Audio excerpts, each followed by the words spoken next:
చదువుతారా? అదిగో చూడు, పుస్తకాలన్నీ ఎలా ఉండిపోయాయో. ఎవ్వరూ చదవట్లేదు. కొంటే ప్రసంగాంశాలు, కథలు, నాటకాల పుస్తకాలు కొంటున్నారు. పాటల పుస్తకాలు, గ్రేప్ జ్యూసు, వేఫర్సు కొంటున్నారు. సీజన్ను బట్టి స్టార్లు, ట్రీలు, ఫ్రేములు, ప్రామిస్ కార్డులు బాగా కొంటారు. మిగిలిన బుక్స్ ఎక్కడో ఎవరో ఒకళ్ళు కొంటున్నారు. క్రిస్టియన్స్ చదవడం మానేశారయ్యా. వింటున్నారు, చూస్తున్నారు, అంతే.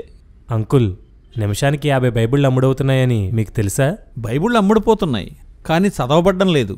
చర్చ్కి ఒక బైబిల్, మీటింగ్స్కి వెళ్ళడానికి ఒక రకం బైబిల్, ప్రయాణానికి ఒక సైజు బైబిల్, పెళ్ళిళ్ళకి ఒక రకం బైబిల్, గిఫ్ట్గా ఇవ్వడానికి ఇంకొక రకం బైబిల్. కొంతమంది లేడీస్ అయితే వాళ్ళు వేసుకున్న డ్రెస్కి మ్యాచింగ్ అవ్వడానికి కలర్ బైబిల్స్ వాడుతున్నారు. బైబిల్స్ అమ్ముడుపోతున్నాయి, కానీ చదవబడ్డం లేదు. బైబిల్ ఒక పక్కన ఉంటుంది, అంతే. సర్చింగ్ మొబైల్లో యాప్స్. ఎప్పుడైనా బైబిల్ చదవాలన్నా మొబైల్లోనే. చాలామంది చర్చికి కూడా మొబైల్స్లోనూ ట్యాబ్స్లోనూ బైబిల్ తీసుకెళ్తున్నారు. టెక్నాలజీని వాడచ్చు, కానీ టెక్నాలజీని మాత్రమే వాడకూడదు. మనం బైబిల్లో ఒక విషయాన్ని వెతుకుతున్నప్పుడు ఇంకా అనేకమైన విషయాలు మనకి కనిపిస్తాయి. మనం బైబిల్ చదివేటప్పుడు మనకి ముఖ్యమైనవి అనిపించిన వాటిని అండర్లైన్ చేసుకోవచ్చు, క్రాస్ రెఫరెన్సెస్ రాసుకోవచ్చు. ఏదైనా సందేహం అనిపిస్తే క్వశ్చన్ మార్క్ కూడా పెట్టుకోవచ్చు. పేపర్ మీద అక్షరాలు చదవడం వల్ల కళ్ళు త్వరగా అలసిపోవు గనక ఎక్కువసేపు చదవచ్చు. కానీ క్రైస్తవులు లిటరేచర్కి దూరమైపోయారయ్యా. ఎంత దూరం అయిపోయారంటే సోషల్ మీడియాలో గనక ఒక పోస్ట్ వస్తే అది 4-5 లైన్లు ఉంటేనే చదువుతారు. ఎక్కువ మ్యాటర్ ఉంటే పక్కకు తోసేస్తారు. క్రైస్తవులు చదవడానికి దూరం అయిపోవడం వలన పుస్తకాల్లోనూ పాంప్లెట్స్లోనూ నిక్షిప్తం చేయబడిన అద్భుతమైన జ్ఞానాన్ని కోల్పోతున్నారు. అత్యవసర సమాచారం పోగొట్టుకుంటున్నారు. గొప్ప భక్తుల జీవితానుభవాలు తెలుసుకోలేకపోతున్నారు. సర్లే, కొన్నివి చదువుతారనిపించిన వాళ్ళకి ఇస్తాను. అలా కదంకుల్, వచ్చిన ప్రతి ఒక్కరికి ఇవ్వండి. ఈరోజు కాకపోతే రేపైనా, వాళ్ళు కాకపోయినా వాళ్ళ ఇంట్లో వాళ్ళైనా చదువుతారు కదా. నీ తప్పన చూసి సంతోషపడాలో, నీ అమాయకత్వానికి నవ్వుకోవాలో తెలియట్లేదయ్యా. సరే,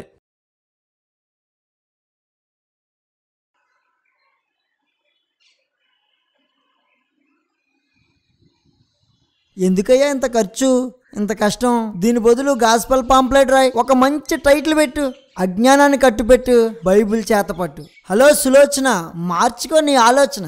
గొర్రెని ప్రేమించిన సింహం, ఈ టైప్లో టైటిల్ పెట్టి పాంప్లెట్ రాసేవనుకో, కొంతమంది అయినా మారతారు. దీనివల్ల ఎవరు మారతారు? అంటే క్రైస్తవులకేం బోధించనక్కర్లేదంటారా? రక్షించబడినోళ్ళకి బోధ ఎందుకయ్యా? ఇందాక మీరెందుకు బోధ విన్నారు? రక్షించబడిపోయారు కదా. ఆ రక్షణ పాడు చేసుకోకుండా ఉండడానికి. ఇది కూడా అందుకే బ్రదర్, చర్చిలో బోధ మాట రూపంలో చేస్తారు, నేను అక్షర రూపంలో చేస్తున్నాను. అమ్మో సంఘ పెద్ద గారు. Brother pamphlet.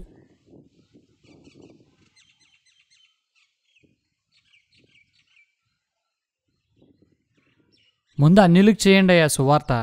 తోటి క్రైస్తవుని విమర్శించడం ఫ్యాషన్ అయిపోయింది ఒక్కొక్కడికి. వీళ్ళు క్రైస్తవులు కాదు సార్. క్రైస్తవులే కాదంటవేంటి? సిద్ధాంతపరంగా విభేదాలు ఉండొచ్చు, కానీ అందరూ క్రైస్తవులే. You narrow minded people. మా పాస్టర్ ఫెలోషిప్లో యేసుక్రీస్తు దేవుడు కాదని నమ్మే church of Christ pastor president, యేసుక్రీస్తు దేవదూతను నమ్మే యెహోవా సాక్షుల పాస్టర్ సెక్రటరీ, సబ్బాతును పాటించే pastor advisor. This is broad mind. ఏం మాట్లాడుతున్నా? ఆలోచించవా? వెళ్ళెక్కడి నుంచి వెళ్ళు. Sir please sir, 5 minutes sir, ఎంతోమంది లేరు. పో, వెళ్ళు, ముందు వెళ్ళు. వెళ్ళిపోవాలి.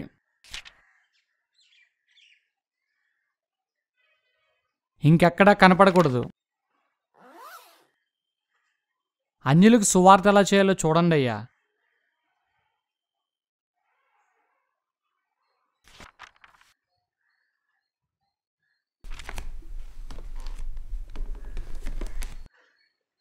రే, నువ్వేనా పంచుతున్నావు? అవును బ్రదర్. ఎవడు రాసాడు ఇది? ఆడెక్కడుంటాడు? నేనే రాశాను బ్రదర్. ఎంత ధైర్యం మా పర్లోకపుతలు తిడతావా? పిచ్చి పిచ్చి వేసేస్తావు. నీ బైక్ ఎక్కడుందిరా? రే, బండికి ప్యాచీ పెట్టినరా. సరే అన్న. ఇంకోసారి కానీ పంచిపెట్టినట్టు తెలిస్తే కాలు చేతులు ఎరగొడతాను. నువ్వు ఎక్కడ ఉంటారా? నీ ఫోన్ నెంబర్ ఏది? నీ బ్యాక్గ్రౌండ్ ఏంటి? ఎవడరా నీతో రాయించింది? నీ డబ్బులు ఎక్కడి నుంచి వస్తున్నాయి? పిచ్చి పిచ్చి వేసాలు వేస్తే కనపడకుండా చేసేస్తాను.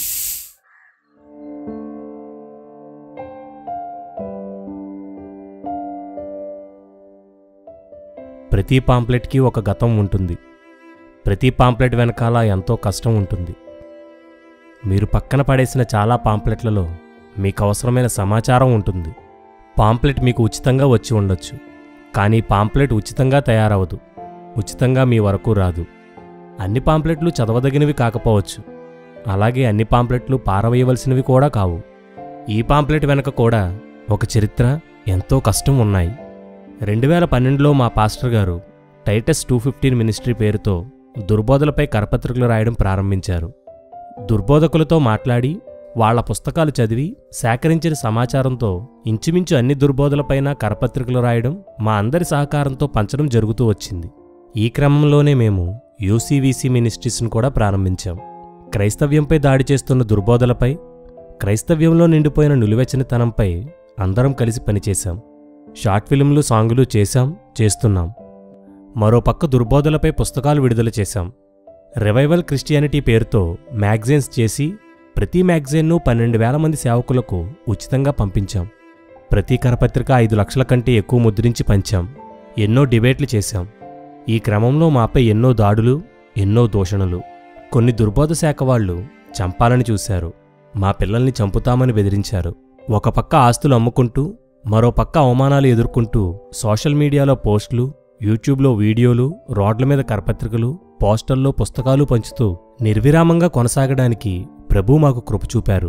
దుర్బోధల గూర్చి మన దేశంలో ఉన్న క్రైస్తవులందరికీ అవగాహన తీసుకుని రావాలని గత సంవత్సరం ఇంగ్లీష్, హిందీ, తమిళం, మలయాళం, కన్నడలో పుస్తకాలు తర్జుమా చేయించి ప్రింట్ చేయడానికి కూడా ప్రభు కృప చూపారు.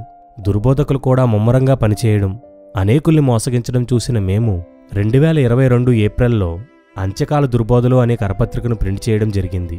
అదే పనిగా సాధ్యమైనన్ని చోట్ల తిరుగుతూ 6 లక్షల కరపత్రికలు పంచగలిగాము. ప్రభు సహాయంతో పాటు కొందరు సేవకుల, యవ్వనస్తుల సహకారం వలన ఇది సాధ్యమైంది.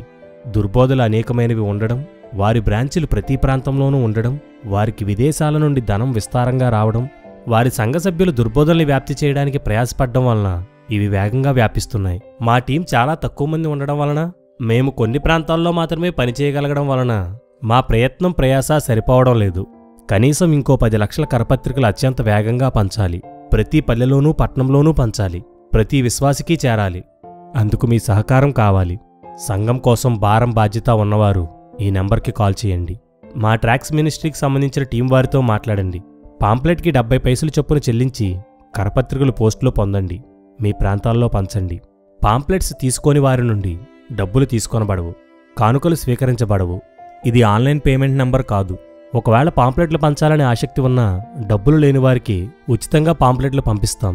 ఇప్పుడు డబ్బు కంటే పనిచేసేవారు కావాలి. రక్షించబడ్డ ఆత్మలు నశిస్తుంటే భారంతో అడ్డుకునేవారు కావాలి. రండి, అందరూ చేయి కలపండి. దుర్బోధకుల అభివృద్ధిని అడ్డుకొందాం. మన తోటి క్రైస్తవుల్ని కాపాడుకుందాం. ఒక్కసారిగా తెలుగు రాష్ట్రాల్లో దుర్బోధకుల ఆటలు కట్టిద్దాం. మా కొరకు ఎల్లప్పుడూ ప్రార్థన చేయండి. వందనాలు.